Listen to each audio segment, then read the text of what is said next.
टाठियो बच्चों अस्सलाम वालेकुम वरहमतुल्लाहि वबरकातुहू। उम्मीद छम कि अल्लाह ताला सिंद फजल कर्म सत ٲسِو तुम बच वार कार अल्लाह ताला थैनो सलामत। टाठियो बच्चों शेमी जमोज बापत यु सबक अस परान कशर किताबि हुंद आटुक पाटुक अमुक ब्याख हिस्स कर बह तह ब्रोट कन पेश। उम्मीद छम कि तुम थो तवज्जो। बह पर सबक मोज आब गिलास हेथ असान। यह क्या छु आब डॉक्टर साहब थर्मामीटर आब सत छलित सुल्तानस ٲسس मज थावान। बह ओसुस वनान सालस कालस पेठ छ अस पजन खोत ज्यादा खेवान। यह छु सेहत खतर सठा मुजिर। अबा जान यह जनाब छु रजील पहन शुर यह जनाब छु रजील पहन शुर यह छुन योरुक मानान। डॉक्टर साहब सुल्तानस कुन शुरिस पज हमेश मलिस माज हंदिस वनस पे पकुन। यह अजुक सबक टाठियो बच्चों। यानी ये डॉक्टर साहब आव अम गोर आब अमिस गोडनथै कथ थवन याद ये इलाज आस करन इंसान गज गोडनथै पन पान साफ तो पाक थवन। नेसफ पाकी ईमान तो पाकी मज इंसान सुंद सेहत। यूता साफ पाक आस रोजान तूता रोज इंसान सेहतमंद। लिहाजा डॉक्टर गोडनथै कोशिश करान कि ना बह दिम योकुन हेस तुह आब अन्नावान। डॉक्टर साहब पे थर्मामीटर छलान थर्मामीटर सत चेक कर इंसान सुंद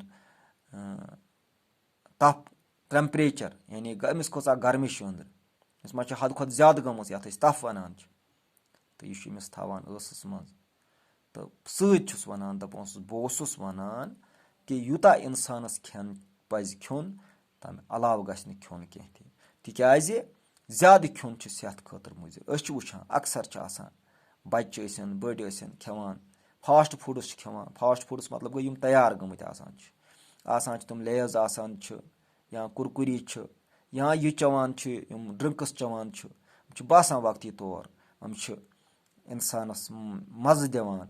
हम इंसानस बड़ खेन सत बड़ वक्ती तौर बासान इंसानस कि मे सठा खुशी यमो सत हासिल गसान सठा मज़ यवान सठा लुत्फ यवान। मगर अखरस अमुक नतीज नेरान यह कह तो अखरस पे वारियाहन दादन हुंद बुनियाद बनान। यह वुचान मुख्तलिफ दाद आमत उल्ट दाद आमत यह बहान ये कि तम चीज़ खेवान यम ना पजन खेन कह हद खुद ज्यादा खेवान। ये ज्यादा खो अमिक असरात पेवान सैनिस हाजिमा निज़ाम हाजिमस पे यानी डाइजेस्टिव सिस्टमस पे तो सह मुतासर गसान। अल्लाह ताला बचयन म्याद अंदरमन हज बाकी बेमार इंसानस वथान तो इंसान परेशान गसान। इंसान सुंद जिसम बेमार गसान तो इंसान छुन सेहतमंद हेकान रोजित। लिहाजा डॉक्टर यह नसीहत गस याद थवन तुत गस खेन यूता जायज तो रजीलगी यह वुचान मोल वनान ती रजील यानी यह हट दरम यह ज्यादती यह तिप करना रजील तमिस वनान युस पन्न माननावान आस योरुक मान बचो तह पज न पन्नसी पन्ने हट दरमी पे पन्ने कशर पठ पन्न मानन पन्न कथ मोल मोज मानन खतर जोर दिन कह बल्कि मलिस माज हुंद पज सोचुन। मलिस माज हुंद जिठन हज नसीहतस पे अमल करत पत पन्नी जिंदगी रज बनावन। यह अजुक सबक। वसलाम।